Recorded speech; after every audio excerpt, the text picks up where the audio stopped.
Hello students, welcome to came at the rate mystery YouTube channel.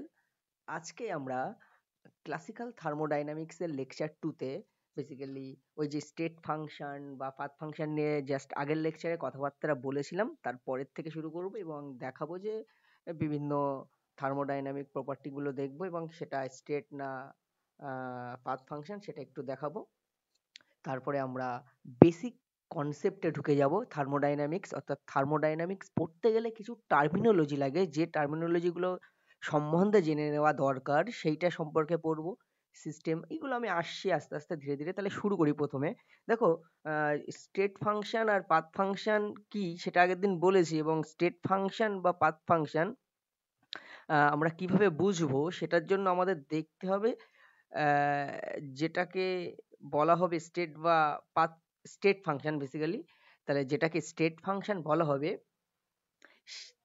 Say exact differential, মানে exact differential হতে হবে। মানে ধরো pressure বলা হলো, প্রেসার স্টেট ফাংশন, তাহলে ডিপিটা এক্সাক্ট ডিফারেন্সিয়াল হতে হবে এবং এইটাকে ফলো করতে হবে অয়েলার রেসিপ্রোসিটি প্রিন্সিপাল, যেটা কিন্তু আগের লেকচারে আমরা কথাবার্তা বলেছি খুব ভালো করে। তাহলে এখন একটা এইভাবে যদি বলা হয়, কোয়েশ্চেন আকারেই আমি বলি, show that pressure of ideal gas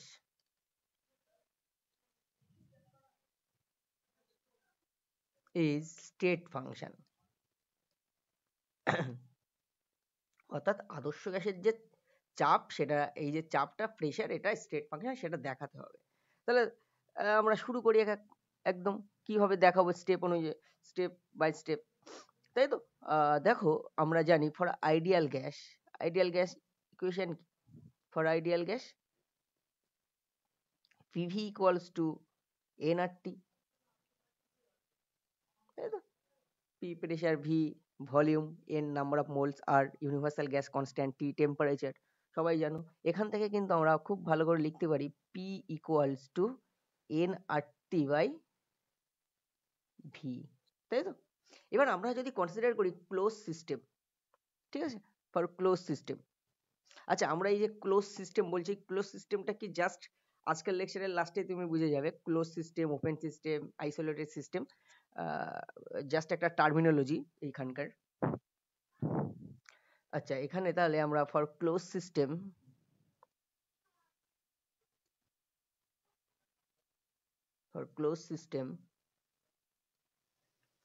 আমরা দেখতে পাচ্ছি এই যে পিটা টি আর ভি এর উপর নির্ভর করছে, অর্থাৎ P is the function of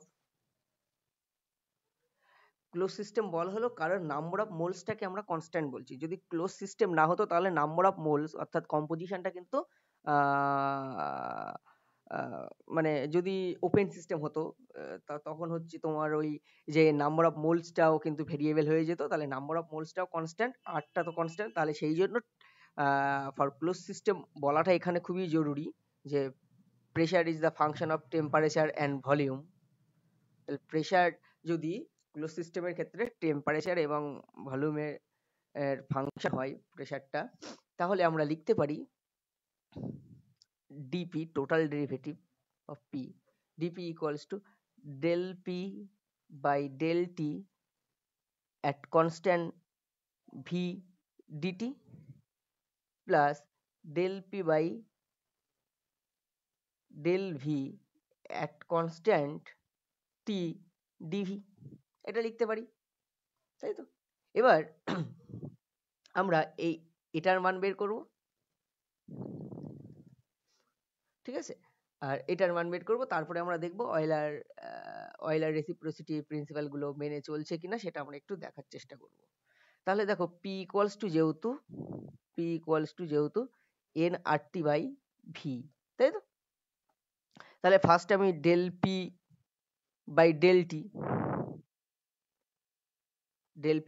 T at constant V বের করি।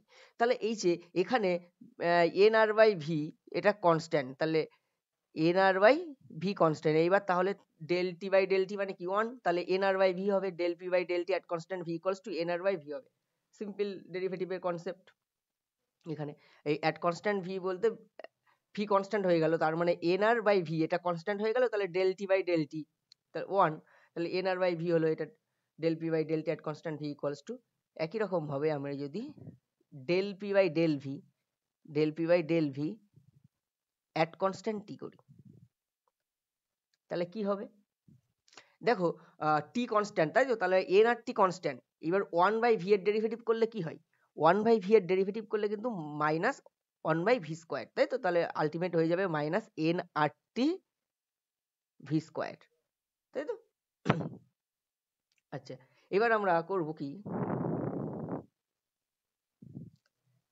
Del two P del V del T, তার মানেটা কি, ডেল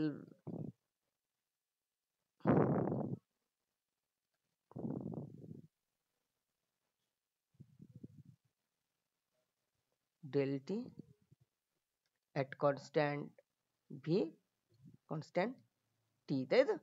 তাহলে এইবার এই del P by del T at constant V এটার মান কত, এন আর বাই ভি, তাই তো। তাহলে del of N R by V by del V at constant temperature, তাহলে দেখো এখানে কি হবে, এটা এন আরটা ধ্রুবক বাইরে বেরিয়ে আসবে, 1/v এর ডেরিভেটিভ করলে হয়ে যাবে মাইনাস 1/v স্কোয়ার, তাহলে minus N R by V square এটা আসবে, এটা ঠিক আছে। একই রকম ভাবে আমরা যদি এইটা করি, del two P del T del V, সেটা মানে কি, del by del T del P by del V at constant T overall constant V, তাই তো। তাহলে ডেল P by del V at constant টি এটার মান কত ছিল, minus N R T by V square, তাই তো। তাহলে del by del T minus N R T by V square constant at constant V, তাই তো। তাহলে ভি যেহেতু কনস্ট্যান্ট, তাহলে minus N R by V square এটা ডেরিভেটিভের বাইরে চলে আসবে, del T by del T মানে 1, তাই তো। তাহলে minus N R by V square হবে এটা ডেরিভেটিভ করলে। তাহলে আমরা এখান থেকে একদম দেখতে পাচ্ছি যেটা del two P del V del T আর del two P del T del V এই দুটোর মান সমান, অর্থাৎ del two P del V del T equals two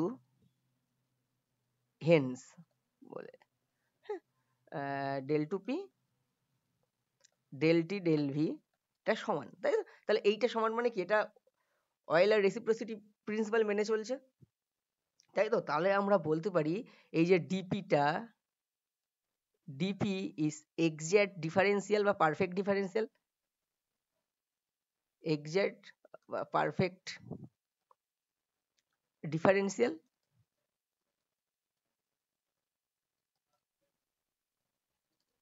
it obeys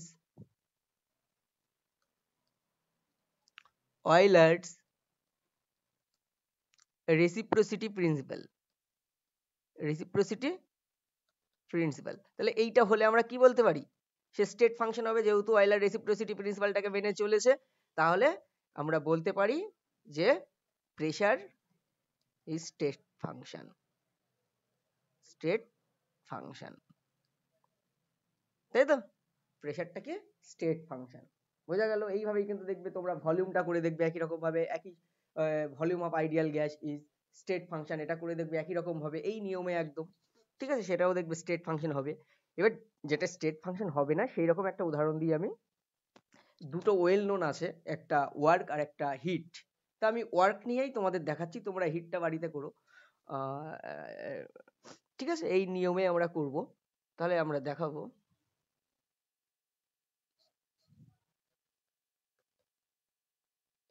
Show that work is path function, work is path function। তার মানে এইখানে Euler reciprocity প্রিন্সিপালটা মেনে চলবে না, বা ডিডব্লিউটা এক্সাক্ট ডিফারেন্সিয়াল না, তাই তো? সেই জন্য এটা পাথ ফাংশন। ঠিক আছে, তাহলে সেটা আমরা একটু দেখি। দেখো, পিভি যদি ওয়ার্ক হয়, আমরা এই চ্যাপ্টারেই পড়বো পিভি ওয়ার্ক হলে ওয়ার্কের রাশিমালা কেমন হয়। For PV type work, for mechanical work, PV type work, dw equals to minus P DV, তাই তো? এবার এই যে ডিভির মানটা আমরা বের করব। দেখো, আমরা তো জানি V V state function, V state function, তাই তো? তাহলে ভি যদি স্টেট ফাংশন হয়, তাহলে ভিটা কিন্তু function of temperature and pressure, ভিটা কিন্তু function of temperature and pressure. আচ্ছা, সেই জন্য আমরা লিখতে পারি d V total derivative of V del V by del T, একটু হ্যাং করে গেল, del V by del T at constant p dt plus del del v by del p at constant temperature dp।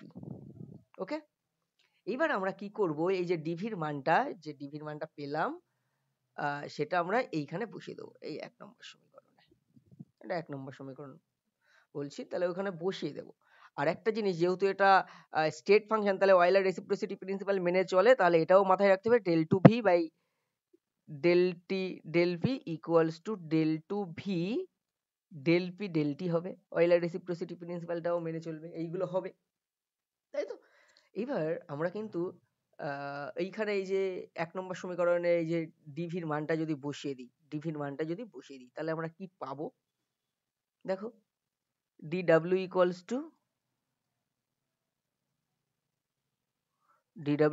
to minus p del v by del t at constant p dt plus del v by del p at constant t dp, তাই তো? এইটা, তাহলে এখান থেকে আমরা clearly বুঝতে পারছি, যেহেতু এইটা এটা আছে, সেখান থেকে আমরা ক্লিয়ারলি বলতে পারি w is the function of temperature and pressure, temperature এবং প্রেসারের ফাংশন ডাব্লুটা, তাই তো? এবার এই যে এইটাকে ইউজ করে আমরা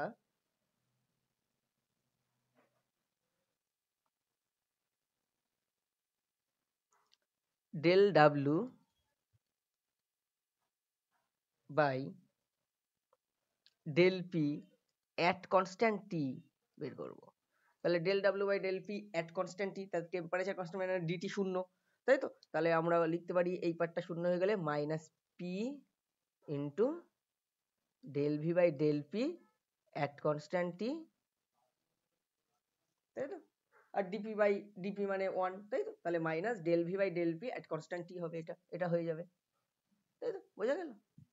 আচ্ছা, একই রকম ভাবে del w by del t at constant p, তাহলে at constant p মানে dp শূন্য, তাহলে dp শূন্য বসিয়ে দেবো, del t রেসপেক্ট t এর রেসপেক্টে ডেরিভেটিভ করব, তাহলে এই পার্টটাই minus p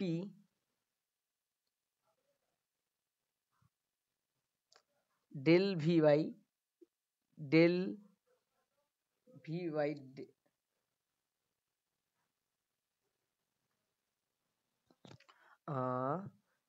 del v by del t, del v by del t at constant এটা at constant p, আর dt by dt মানে 1, তাই তো? এটা এখান থেকে আমরা দেখাতে পারি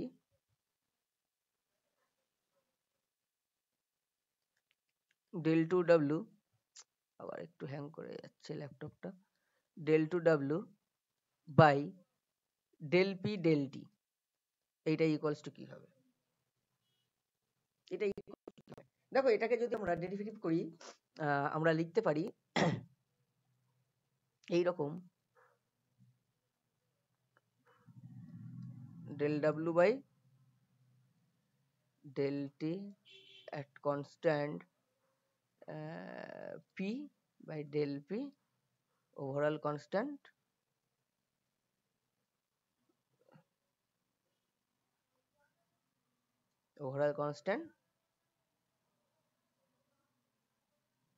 t, তাই তো?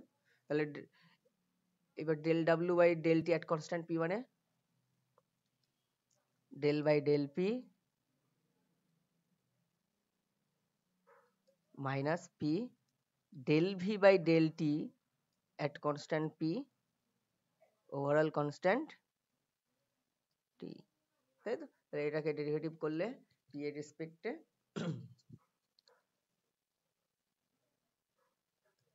প্রথমে মাইনাস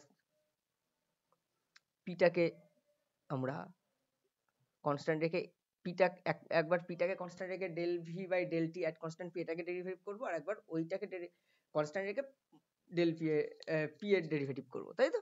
ইউ ইন্টু ভি আকারে আছে, ওইভাবে যদি ভেবে নিই তাহলে মাইনাস পি এটা ডেরিভেটিভ করলে কি হবে, del two V by del P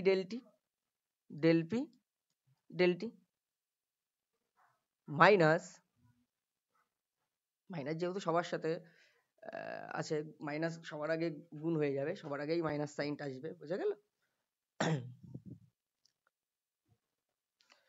আচ্ছা, তাহলে এখানে পি এর respect del P by del P মানে 1, আর তার মানে del V by del T at constant P, এটা থেকে গেল।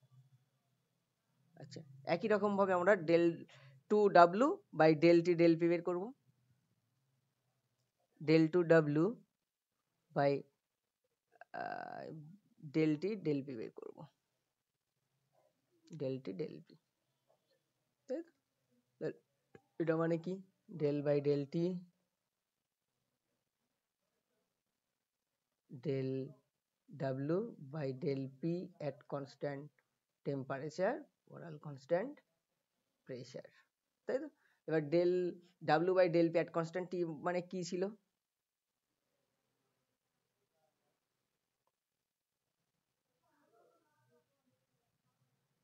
Del W by del P at constant T মানে ছিল মাইনাস পি, এটা minus P del V by del P at constant T,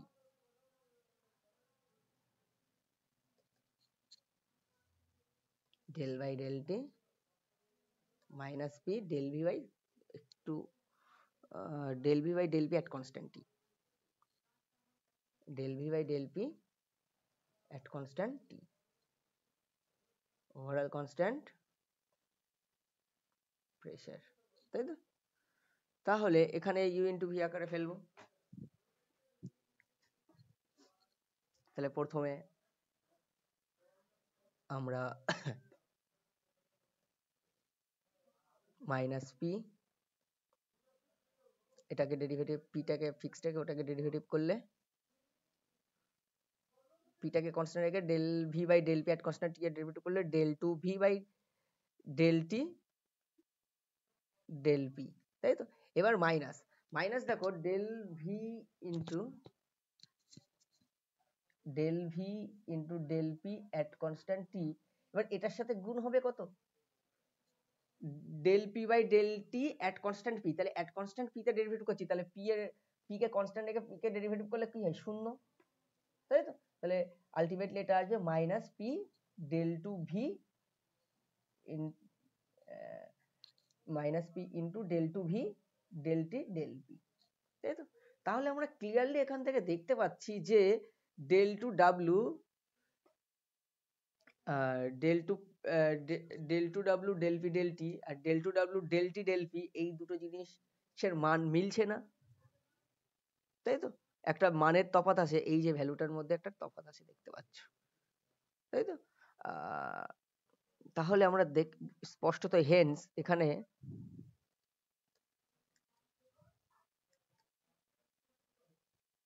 del two W del t del phi not equals to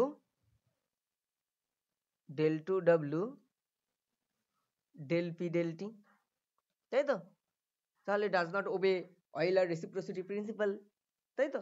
তাহলে আমরা এখান থেকে বলতে পারি কি w is path function, path function বোঝা গেল? এইভাবে কিন্তু আমরা বের করতে পারি যে কোনটা পাথ ফাংশন কোনটা স্টেট ফাংশন। ওয়ার্ক হিট, এই যে দুটো জিনিস মনে রাখবে, ওয়ার্ক এবং হিট, এরা হচ্ছে পাথ ফাংশন। ওকে, তাহলে এইভাবে বিভিন্ন ভাবে ডিটারমাইন করা যায়। আগের দিন আমরা স্টেট ফাংশন, পাথ ফাংশন নিয়ে কথাবার্তা বলেছিলাম, এবার দুটো এক্সাম্পল দিয়ে দেখিয়ে দিলাম। এবার আমরা কিছু বেসিক কনসেপ্টে চলে যাব এবং বেসিক কনসেপ্টের মধ্যে আমরা দেখাবো কিছু টার্মিনোলজি, অর্থাৎ থার্মোডাইনামিক্স পড়তে গেলে কিছু টার্মিনোলজি সম্পর্কে জেনে নেওয়া দরকার। সেই টার্মিনোলজি সম্পর্কে আমরা জেনে নেব। দেখো, থার্মোডাইনামিক্সে আমরা প্রথম একটা কথা, some basic concept, some basic concept of thermodynamics.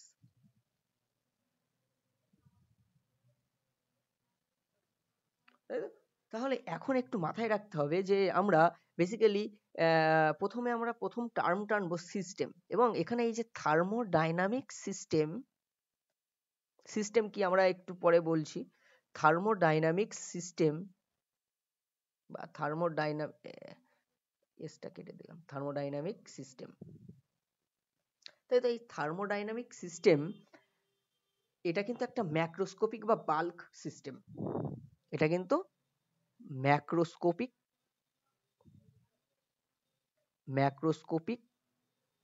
or bulk system, bulk system, ঠিক আছে? এখানে তার মানে কি নাম্বার অফ পার্টিকেলস, ঠিক আছে, এটা টেন্ডস টু ইনফিনিটি। এটা basically order of Avogadro number অর্ডারে থাকে। তারপরে ভলিউম অফ দ্য কন্টেইনার, এটা টেন্ডস টু ইনফিনিটি, ঠিক আছে? আর নাম্বার ডেনসিটিটা কিন্তু ফাইনাইট হবে। নাম্বার ডেনসিটিটা মানে কি? নাম্বার ডেনসিটিটা মানে, নাম্বার ডেনসিটি বলতে number of particles, total number of particle by volume of the container, এটা ঠিক আছে? এটা কিন্তু ফাইনাইট, এটা কিন্তু ফাইনাইট, ঠিক আছে? যে সিস্টেমের আমরা কথা বলছি ম্যাক্রোস্কোপিক বা বাল্ক সিস্টেম, থার্মোডাইনামিক সিস্টেম। এখানে সিস্টেম কি আমরা এক এক করে আলোচনা করব। এবার দেখো এই কিছু কিছু টার্মিনোলজি যেগুলো বলছিলাম আমাদের দরকার, সেগুলো সম্পর্কে একটু বলে নিই। যেমন আমি একটু আগে প্রথমে বলি, ধরো আমি একটু ছবি আঁকি ছোট্ট করে বোঝানোর জন্য। আমি বললাম এইটা, ধরে নাও এইটা আমি যেটা এঁকেছি এটা বক্স করে, এটা একটা গোটা ইউনিভার্স। এটা কি? ইউনিভার্স। এটা একটা গোটা ইউনিভার্স। ওকে, এবার এই বিশ্ব ব্রহ্মাণ্ডের বা ইউনিভার্সের আমরা যে অংশটুকু নিয়ে আলোচনা করি বা গবেষণা করি বা যেটা আমাদের আলোচ্য বিষয়, সেটাই হচ্ছে system. System is defined as a part of the universe in which we are interested. অর্থাৎ আমরা বললাম এই পার্টটা নিয়েই আমরা ইন্টারেস্টেড, এই যে পার্টটা আমি গোল করলাম যেটা, সেই পার্টটা। তাহলে এইটা হয়ে যাবে কি এখন আমাদের কাছে? সিস্টেম, ঠিক আছে? সিস্টেম, ওকে। আর সিস্টেম ব্যতীত মহাবিশ্বের বাকি অংশটুকুকে আমরা বলি সারাউন্ডিংস। তার মানে এই যে সিস্টেম, এই গোল করা অংশটুকু বাদ দিয়ে, ঠিক আছে, বাকি যে ইউনিভার্সের অংশটুকু সেটা হচ্ছে সারাউন্ডিংস। সমস্ত কিছু, সব কিছু এটা সারাউন্ডিংস, সারাউন্ডিংস,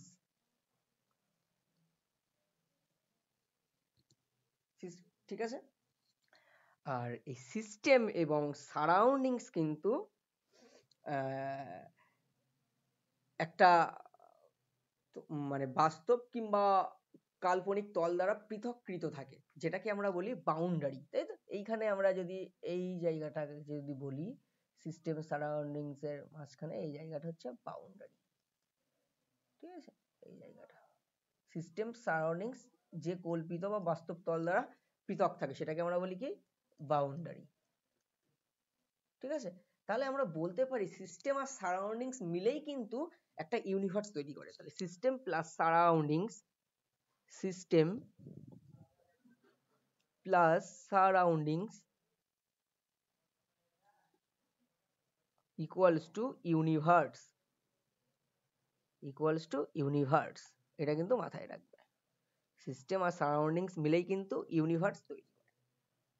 ঠিক আছে, তাহলে সিস্টেমকে কিভাবে ডিফাইন করা যায়? আমরা বললাম system is defined as a part of universe in which we are interested. অর্থাৎ যে অংশটুকু নিয়ে আমরা ইন্টারেস্টেড বা যে অংশটুকু নিয়ে আমরা আলোচনা করছি সেটাই হবে সিস্টেম। ধরো তুমি পরীক্ষা নিরীক্ষার জন্য একটা গ্যাস নিয়ে পরীক্ষা নিরীক্ষা করছো, তাহলে তোমার কাছে ওই গ্যাস নলে যে গ্যাসটা আছে সেটা তোমার কাছে system.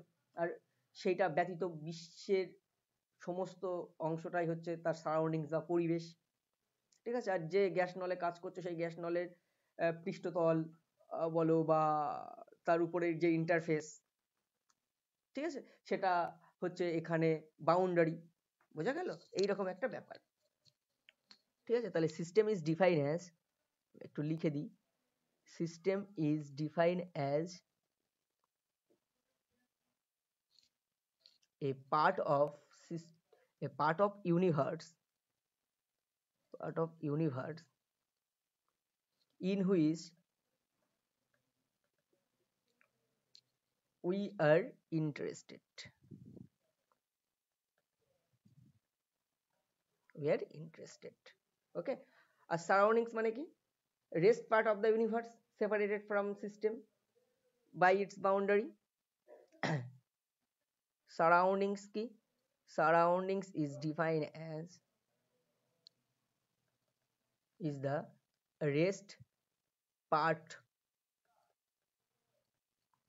of universe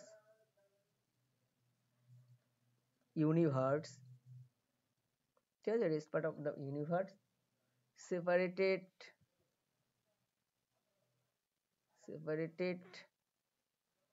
from the system by its boundary, পরিসীমা। ঠিক আছে, এই পরিসীমাটার নিয়েই অনেক কথাবার্তা বলবো একটু পরে, পরিসীমা। ঠিক আছে, এবার একটা জিনিস মনে রাখবে, এই পরিসীমার মাধ্যমে কিন্তু বা পরিসীমার মধ্য দিয়েই কিন্তু সিস্টেম আর সারাউন্ডিংস কিন্তু ইন্টারঅ্যাক্ট করতে পারে। ঠিক আছে, একটু লিখে নাও এটা।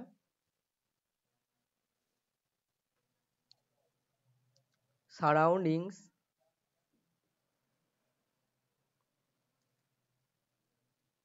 may interact with system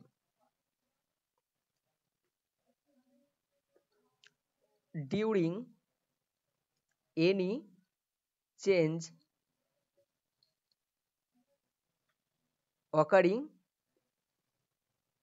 within the system,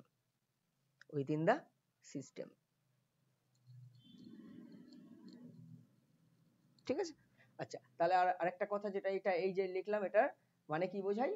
A system and surroundings together constitute the universe. System and surroundings together constitute the universe. Okay,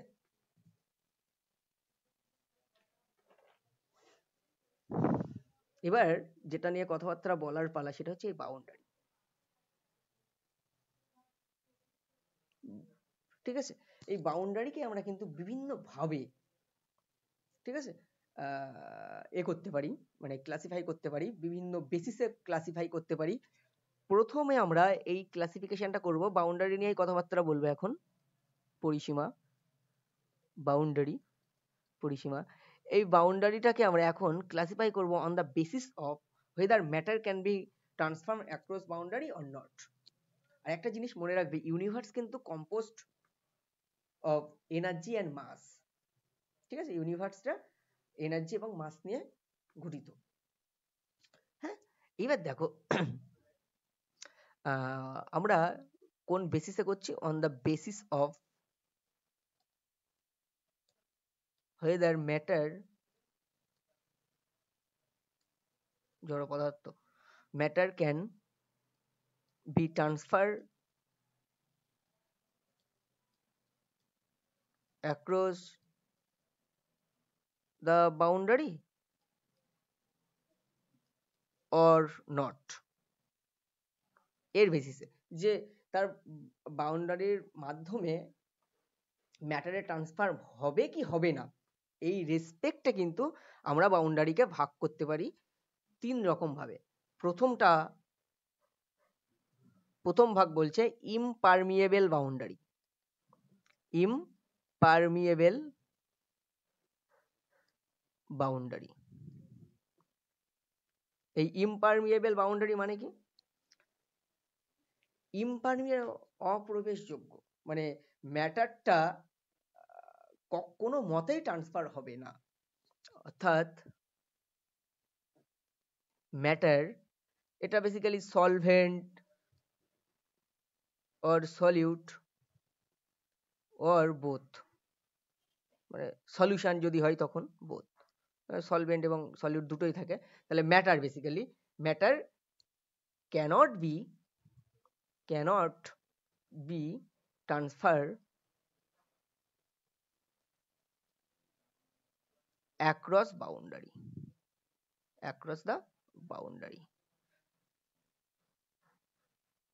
তাই তো হলো। তাহলে ইমপারমিয়েবল বাউন্ডারি সম্পর্কে আমরা জানলাম, ইমপারমিয়েবল বাউন্ডারি। এবার পালা permeable boundary. Permeable boundary, permeable boundary মানে ম্যাটার ক্যান বি ট্রান্সফার, তাই তো? ম্যাটার, এবং সেই ম্যাটারটা কি সলভেন্ট সলিউট অথবা বোথ, মানে যদি সলিউশন হয় তাহলে বোথ, সলভেন্ট আর সলিউট নিয়েই তো সলিউশনটা তৈরি। Matter can be transfer across the boundary. তাহলে যদি কোনো বাউন্ডারি দিয়ে ম্যাটারের ট্রান্সফার হতে পারে, তাই তো, তাহলে সেই বাউন্ডারিটাকে আমরা বলবো পারমিয়েবল বাউন্ডারি। আচ্ছা, আর একটা সেমি পারমিয়েবল। সেমি পারমিয়েবল,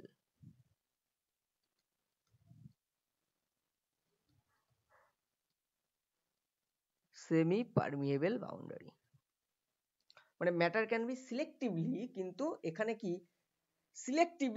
সিলেক্টিভিটিটা চলে আসবে, অর্থাৎ selective matter can be selectively transfer. Matter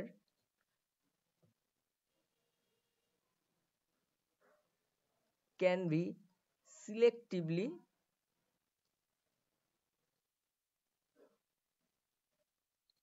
এবার সিলেক্টিভলি বলা হচ্ছে কেন, সলভেন্টটা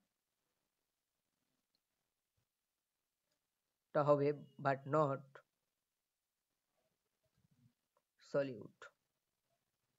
অর্থাৎ সলভেন্টটা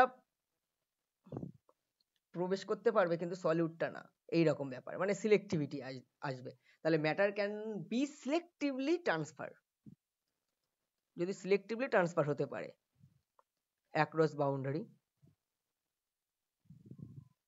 তাহলে সলভেন্ট পারবে সলিউট পারবে না, এরকম ক্ষেত্রে ম্যাটারটা যদি সিলেক্টিভলি ট্রান্সফার করতে পারে অ্যাক্রস বাউন্ডারি দিয়ে, তাহলে সেই বাউন্ডারিটাকে আমরা বলি সেমি পারমিয়েবল বাউন্ডারি। ওকে, তাহলে আমরা যে বেসিসে আমরা করছিলাম ম্যাটার ট্রান্সফার হতে পারে কিনা পরিসীমার মাধ্যমে, মধ্য দিয়ে বা পরিসীমার মাধ্যমে, তার বেসিসে আমরা তিন ভাগে ভাগ করলাম, পারমিয়েবল, ইমপারমিয়েবল আর সেমি পারমিয়েবল। ইমপারমিয়েবল মানে পারছে না ম্যাটার ট্রান্সফার করতে, পারমিয়েবল বলতে ম্যাটার ট্রান্সফার করতে পারে পরিসীমার মাধ্যমে, আর যদি সিলেক্টিভলি পারে তাহলে সেটা সেমি পারমিয়েবল। আরো অন্যরকম ভাবেও কিন্তু আমরা করতে পারি, যেহেতু আমরা বলেছি ইউনিভার্সটা composed of energy and mass.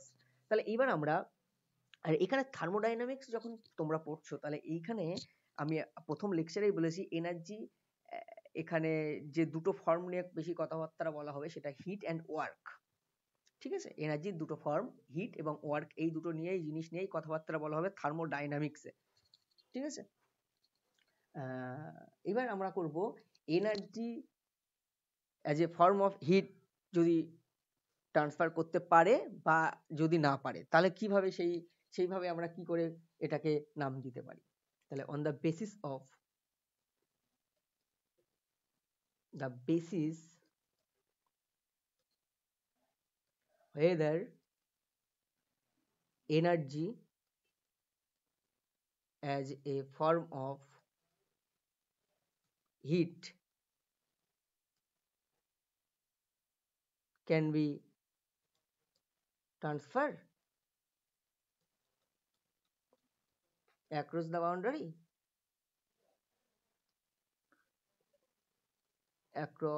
the boundary or not অর্থাৎ হিটটা ট্রান্সফার করতে পারছে কিনা তার রেসপেক্টে যদি আমরা করি, বা পারছে কিনা বা পারছে না তার উপর ভিত্তি করে। হ্যাঁ, তাহলে দু রকম ভাবে ভাগ করতে পারি, একটা হচ্ছে অ্যাডিয়াবেটিক বাউন্ডারি, একটা হচ্ছে ডায়াথার্মাল বাউন্ডারি। তাহলে প্রথমটা আমরা বলি অ্যাডিয়াবেটিক। তাহলে অ্যাডিয়াবেটিক বাউন্ডারি বলতে আমরা কি বুঝি? অ্যাডিয়াবেটিক বাউন্ডারি, দেখো অ্যাডিয়াবেটিক বাউন্ডারি বলতে বোঝানো হয় মানে energy as a form of heat can't be transfer, অর্থাৎ যদি হিট ট্রান্সফার হতে না পারে বাউন্ডারির মাধ্যমে, তাই তো? তাহলে energy as a form of hit, তাই তো? তার মানে হিটটা বেসিক্যালি ট্রান্সফার যদি না হতে পারে,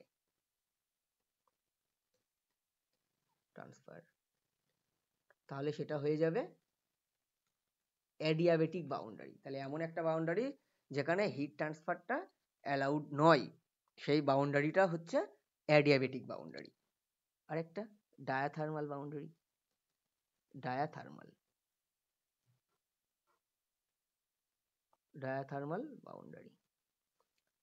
ডায়াথার্মাল বাউন্ডারি মানেটা কি?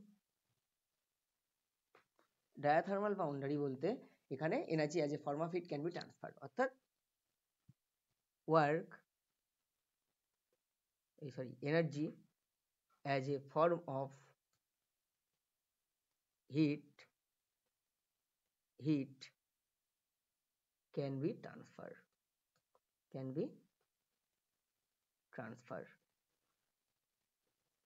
তাই তো? তাহলেই কিন্তু সেই বাউন্ডারিটাকে আমরা বলবো কি ডায়াথার্মাল বাউন্ডারি। বোঝা গেল? এবার এনার্জির তো দুটো ফর্ম, এখানে আমরা বলেছি এনার্জির দুটো ফর্ম, একটা হিট, একটা ওয়ার্ক, তাই তো? তাহলে হিটটা নিয়ে কথাবার্তা বললাম, দুভাগে ভাগ করে দিলাম, হিটে ট্রান্সফার হবে কি হবে না বাউন্ডারি দিয়ে, সেটা নিয়ে দুটো ভাগ করলাম, অ্যাডিয়াবেটিক, ডায়াথার্মাল। এখন যদি আমরা ওই ওয়ার্ক ট্রান্সফার নিয়ে কথাবার্তা বলতে চাই তাহলে কিভাবে ক্লাসিফাই করতে পারি? দেখো সেই রাস্তাও আছে। ঠিক আছে, on the basis of work transfer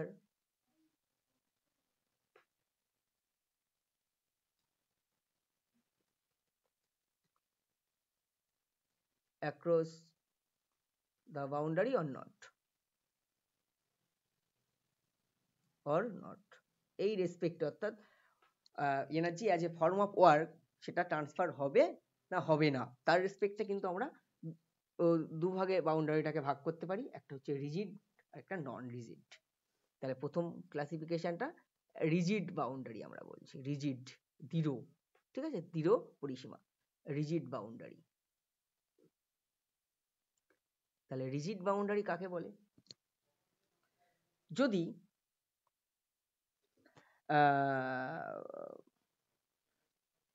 মানে কোনো ওয়ার্ক ট্রান্সফার হবে না, অর্থাৎ এর মানেটা কি? মানে ওয়ার্ক ট্রান্সফার হবে না মানেটাকে, রিজিড বলতে ওয়ার্ক ট্রান্সফার হবে না, তার মানে কি boundary of the system can't move, অর্থাৎ মুভ করতে পারবে না, তার মানে ভলিউমের কোনো চেঞ্জ হবে না। ঠিক আছে, অর্থাৎ boundary of the system cannot move, তাই তো? আর মুভ করতে পারছে না কেন? কারণ এখানে কিন্তু ভলিউমের কোনো চেঞ্জ হবে না, ঠিক আছে? সিস্টেমের যে ভলিউম তার কোনো চেঞ্জ হবে না এবং সেটা কিন্তু মুভ করতে পারবে না বাউন্ডারিটাকে, ঠিক আছে? বাউন্ডারিটা মুভ হবে না, অর্থাৎ রিজিড জিরো। তার মানে আমরা বলতে পারি এক্ষেত্রে energy as a form of work cannot be transferred, cannot be transferred. Okay, you know. তাহলে তাকে আমরা বলবো রিজিড বাউন্ডারি, আর নন রিজিড বলতে উল্টোটা, জাস্ট নন রিজিড বলতে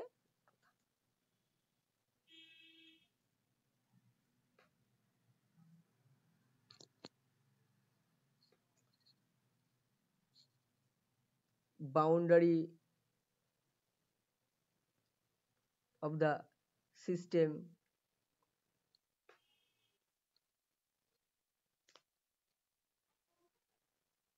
can be moved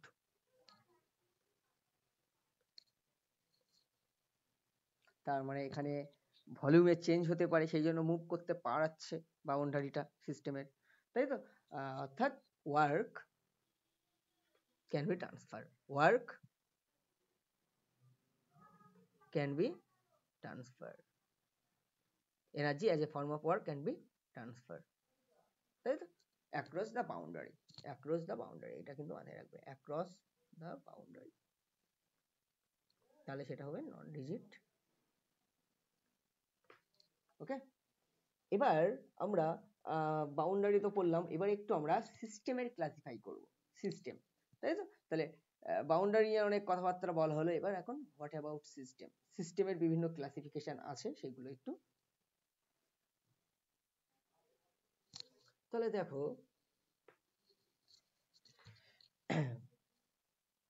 classification of system, classification of system, সিস্টেমের শ্রেণী বিভাগ কি, কত কত ভাগে আমরা মানে সিস্টেম তার পরিবেশের সাথে বাউন্ডারির মাধ্যমে এনার্জি এবং মাস এইটাকে ট্রান্সফার করতে পারবে কি পারবে না, তার উপর ভিত্তি করে কিন্তু আমরা সিস্টেমকে 3 ভাগে ভাগ করতে পারি। সিস্টেম তার পরিবেশের সাথে বাউন্ডারির মাধ্যমে ম্যাটার এবং এনার্জি ট্রান্সফার করতে পারবে কিনা তার উপর ভিত্তি করে কিন্তু সিস্টেমকে আমরা 3 ভাগে ভাগ করতে পারি: ওপেন সিস্টেম, ক্লোজ সিস্টেম আর আইসোলেটেড সিস্টেম, ঠিক আছে?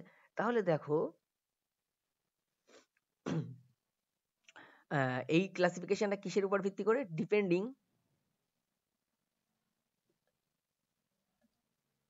Depending on whether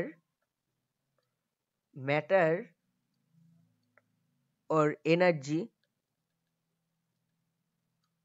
can be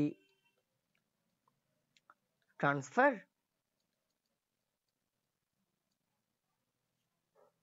across boundary or not, across the boundary or not.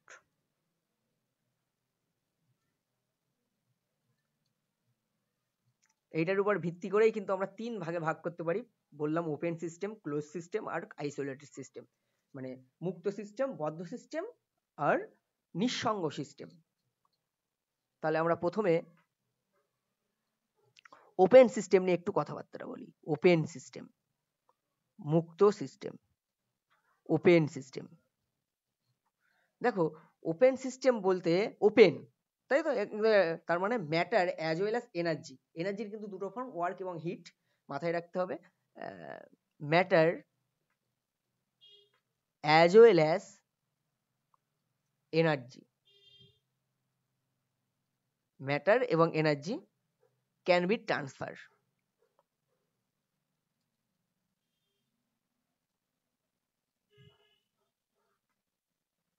Across the boundary.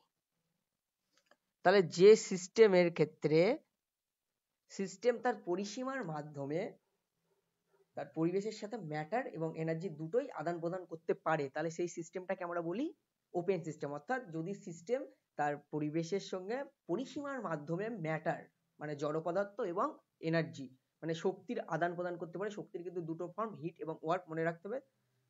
তাপ অথবা কার্য, এনার্জির দুটো ফর্ম। সেই তার মানে আমরা বলতে পারছি ম্যাটার এবং এনার্জি দুটোই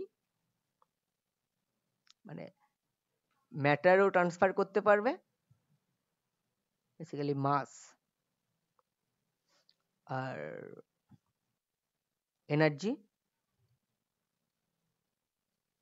hit or work, heat or work, এই দুটোই যখন ট্রান্সফার করতে পারবে তখন সেই সিস্টেম হয়ে যাবে ওপেন সিস্টেম।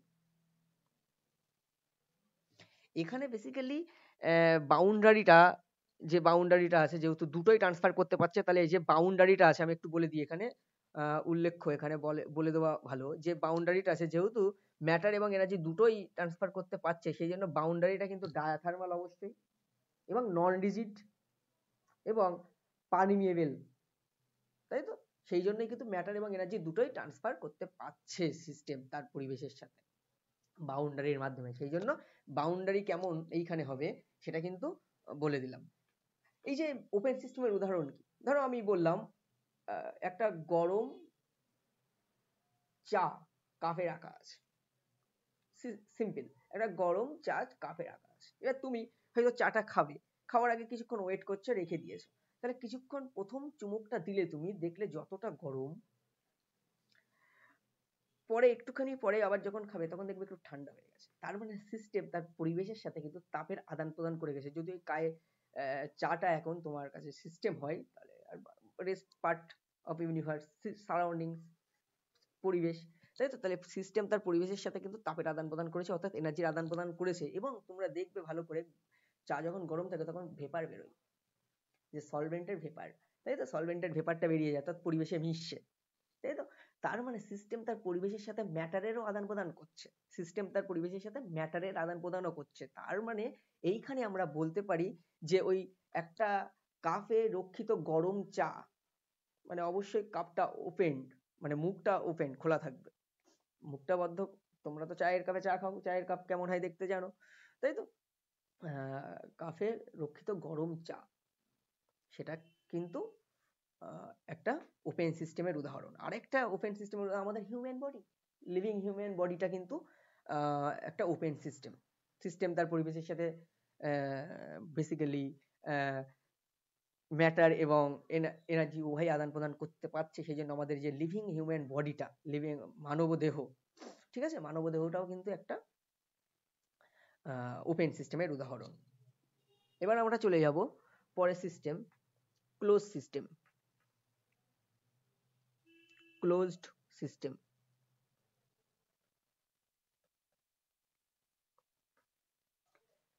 আচ্ছা প্রথমে বলে নিই, যদি সিস্টেম তার পরিবেশের সাথে ম্যাটার অথবা এনার্জি ট্রান্সফার করতে পারে তাহলে সেটা ক্লোজ সিস্টেম হয়। আমরা যদি সিম্পল ডেফিনেশন দিই, হয় ম্যাটার না হলে এনার্জির ট্রান্সফার করতে পারে। কিন্তু একটা দেখা যায় এমন কোনো আমরা বাউন্ডারি তৈরি করতে পারি না যে বাউন্ডারি ম্যাটারে ট্রান্সফার করবে কিন্তু ওই যে এনার্জি ট্রান্সফার করবে না, এটা হয় না। ম্যাটার ট্রান্সফার করে দেবে কিন্তু এনার্জি ট্রান্সফার করতে পারবে, এই রকম বাউন্ডারি হয় না। বরং উল্টোটা হতে পারে, এইরকম কোনো বাউন্ডারি করতে পারি যেটা ম্যাটার ট্রান্সফার হতে দেবে না কিন্তু এনার্জি ট্রান্সফার হতে দিতে পারে, এইরকম বাউন্ডারি কিন্তু পাওয়া যায়।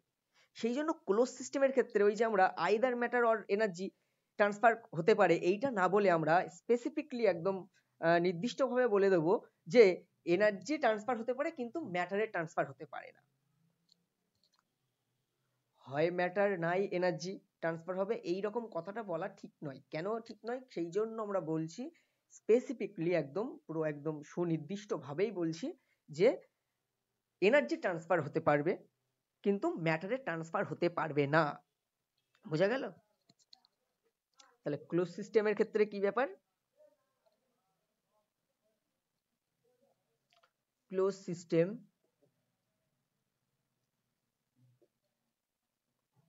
can be defined as one where energy can be transferred.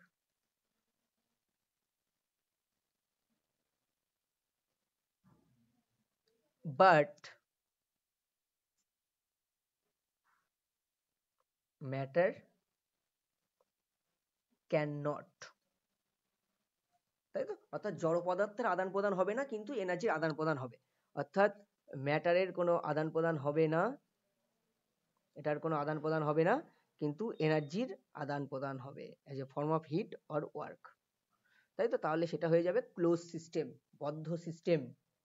বোঝা গেল? এইরকম একটা উদাহরণ যদি আমি দিই, যে একটা বদ্ধ পাত্রে গরম জল রাখা আছে, তাই তো? ঠিক আছে, একটা, এবং যে পাত্রটা আছে তার বাউন্ডারিটা অবশ্যই ডায়াথার্মাল হতে হবে এই ক্ষেত্রে, তাহলে তাপের আদান প্রদান করতে পারে। অ্যাডিয়াবেটিক হয় যদি করে দিই, তাহলে সেটা কিন্তু তাপের আদান প্রদান করতে পারে না। ঠিক আছে, ঠিক আছে, সেই জন্য ডায়াথার্মাল বাউন্ডারিওয়ালা এবং নন রিজিড বাউন্ডারিওয়ালা কোনো একটা সিস্টেম যেটা লিক প্রুফড, ঠিক আছে, সেই বাউন্ডারিওয়ালা যদি কোনো সিস্টেম থাকে, তাই তো, তাহলে সে কিন্তু ম্যাটারের আদান প্রদান করতে পারবে না, কিন্তু এনার্জির আদান প্রদান করতে পারবে। যেমন আমি বললাম, একটা বদ্ধ পাত্রে যেখানে গরম জল আছে এবং যে পাত্রটা, সেই পাত্রের যে দেওয়াল সেটা ডায়াথার্মাল টাইপের, ঠিক আছে, তার মানে বদ্ধ পাত্র বলে ম্যাটারের আদান প্রদান হচ্ছে না, কিন্তু তাপের কিন্তু আদান প্রদান চলতে পারে পরিসীমার মাধ্যমে। যেহেতু ডায়াথার্মাল, সেই জন্য পরিসীমার মাধ্যমেই কিন্তু তাপের আদান প্রদান চলতে পারে। সেই জন্য আমরা ওইটাকে আমরা বলতে পারি যে ক্লোজ সিস্টেম। যেহেতু ম্যাটারের আদান প্রদান হচ্ছে না, কিন্তু তাপের আদান প্রদান হচ্ছে, অর্থাৎ এনার্জির আদান প্রদান হচ্ছে as a form of hit, সেই জন্য আমরা সেটাকে আমরা কিন্তু ক্লোজ সিস্টেম বলতে পারি। তারপরে ক্লিনিক্যাল থার্মোমিটার, সেটা তো কিন্তু আমরা বেসিক্যালি ক্লোজ সিস্টেম বলতে পারি। লিকুইড আন্ডার রিফ্লাক্স, এইগুলো কিন্তু ক্লোজ সিস্টেমের উদাহরণ। তাহলে একটা লিকুইডকে রিফ্লাক্স করছো, তাই তো, তাহলে রিফ্লাক্স করার সময় দেখতে পাচ্ছ ওখানে এনার্জির আদান প্রদান হয়, তাপের আদান প্রদান হতে পারে সিস্টেম সারাউন্ডিংস এর মধ্যে পরিসীমার মাধ্যমে, কিন্তু ম্যাটারের আদান প্রদান হয় না। ঠিক আছে, আচ্ছা, আরেকটা লাস্ট সিস্টেম নিঃসঙ্গ system, isolated system, third one, isolated বা নিঃসঙ্গ সিস্টেম। আইসোলেশন, আইসোলেশন কথাটা যখন কোভিড-19 এসেছিল তখন কিন্তু সবাই আইসোলেশন বিচ্ছিন্ন, ঠিক আছে, মানে নিঃসঙ্গ, সবাই আলাদা আলাদা, ঠিক আছে। তাহলে আইসোলেটেড সিস্টেমের কথাই কিন্তু এখানে পড়বো আমরা। তাহলে আইসোলেশন কথাটা আমাদের বেশি পরিচিত করোনার টাইমে। সে যা হোক, আমরা ওইখানে আর আসছি না, আমরা আইসোলেটেড সিস্টেম বলতে কি সেটা বুঝবো। মানে এখানে neither matter nor energy can be transferred। তাহলে যদি এমন কোন সিস্টেম হয় যেখানে সিস্টেম তার পরিবেশের সাথে জড় পদার্থ এবং এনার্জি কোনো বা শক্তি, ঠিক আছে, জড় পদার্থ এবং শক্তির কোনোটারই আদান প্রদান করবে না, তাহলে সেটা হচ্ছে একটা আইসোলেটেড সিস্টেম।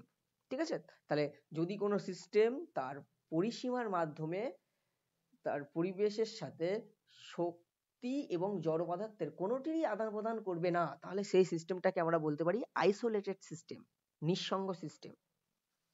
এক্ষেত্রে কিন্তু মনে রাখতে হবে যে বাউন্ডারিটা সেটা রিজিড হবে এবং অ্যাডিয়াবেটিক বাউন্ডারি হতে হবে। যে বাউন্ডারিটা এখানে, যেহেতু বাউন্ডারির মাধ্যমে এখানে বলা বাহুল্য অ্যাক্রস দ্য বাউন্ডারি, ঠিক আছে, অ্যাক্রস দ্য বাউন্ডারি। তাহলে বাউন্ডারিটা কিন্তু এখানে মনে রাখতে হবে এই আইসোলেটেড সিস্টেমের ক্ষেত্রে। প্রথম কথা, লিক প্রুফ হতে হবে, যাতে ম্যাটারের কোনো ট্রান্সফার না হতে পারে, লিক প্রুফ, লিক প্রুফ হতে হবে।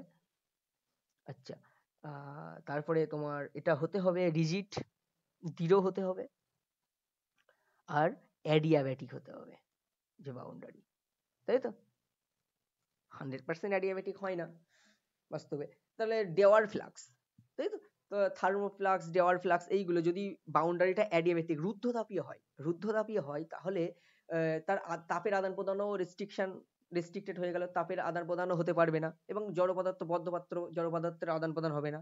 তাহলে ওই ডেওয়ার ফ্লাক্সে রক্ষিত গরম জল দেখবে তোমরা থার্মোফ্লাক্সে বা ডেওয়ার ফ্লাক্সে কি হয়, গরম জিনিস রাখলে, গরম জল রাখলে সেটা গরম থাকে, তার মানে কি তাপের আদান প্রদানটা হচ্ছে না, কারণ ওই যে ওয়ালটা দেওয়া হয়েছে, যে বাউন্ডারিটা দেওয়া হয়েছে, সেই বাউন্ডারিটা অ্যাডিয়াবেটিক, লিক প্রুফ, রিজিড, তাই তো? সেই জন্য সিস্টেম তার পরিবেশের সাথে পরিসীমার মাধ্যমে কিন্তু এনার্জি এবং ম্যাটার কোনোটারই আদান প্রদান করতে পারছে না, তাহলে সেইটাকে আমরা বলবো আইসোলেটেড সিস্টেম। বোঝা গেল? এটা ইউনিভার্স ইটসেলফ কিন্তু একটা আইসোলেটেড সিস্টেম। ওকে, তাহলে আজকে আমাদের লেকচার এই পর্যন্ত। আমরা বেসিক কিছু টার্মিনোলজি, বেসিক কনসেপ্ট এইগুলো নিয়ে কথাবার্তা বললাম। আর ফার্স্ট লেকচারে যেটা বলেছিলাম যে আমরা ওয়েলার রেসিপ্রোসিটি প্রিন্সিপাল, এক্সাক্ট ডিফারেন্সিয়াল, এই পার্সিয়াল ডিফারেন্সিয়াল এইগুলো শেখানোর পরে আমরা বলেছিলাম যে স্টেট ফাংশন আর পাথ ফাংশন কি, তারপরে সেই জায়গা থেকে আমরা কি করে স্টেট ফাংশন এবং পাথ ফাংশনকে চিনতে শিখবো, সেটার জন্য আমরা দুটো এক্সাম্পল দিয়ে দেখিয়ে দিলাম। ওইভাবেই কিন্তু করতে হয়। আর তোমরা এইগুলো একটু লিখে লিখে করবে, যখন পড়বে তখন কিন্তু আমি যেভাবে লিখছি এইভাবে লিখবে, দেখবে সুবিধা হবে, তখন তারপরে তোমরা বাড়িতে আরেকবার প্র্যাকটিস করে নেবে। ঠিক আছে, তাহলে এই পর্যন্তই আজকে থার্মোডাইনামিক্সের দ্বিতীয় লেকচারটা শেষ হলো। তৃতীয় লেকচারে আমরা প্রপার্টিস অফ সিস্টেম নিয়ে কথাবার্তা বলবো, এক্সটেন্সিভ প্রপার্টি, ইন্টেন্সিভ প্রপার্টি, সেখানে স্টেট প্রপার্টি, পাথ প্রপার্টি আসবে, কিন্তু state function, path function already আমরা পড়িয়ে দিয়েছি, জাস্ট একটু টাচ করে বেরিয়ে যাব। কিন্তু এক্সটেন্সিভ প্রপার্টি, ইন্টেন্সিভ প্রপার্টি, এইটা নিয়ে ডিটেলসে নেক্সট লেকচারে তোমাদের সাথে দেখা হচ্ছে। ততক্ষণ ভালো থাকো, সুস্থ থাকো, আর চ্যানেলটিতে নতুন হলে অবশ্যই চ্যানেলটিকে সাবস্ক্রাইব করবে। ভিডিওটি ভালো লাগলে লাইক, কমেন্ট, শেয়ার করবে।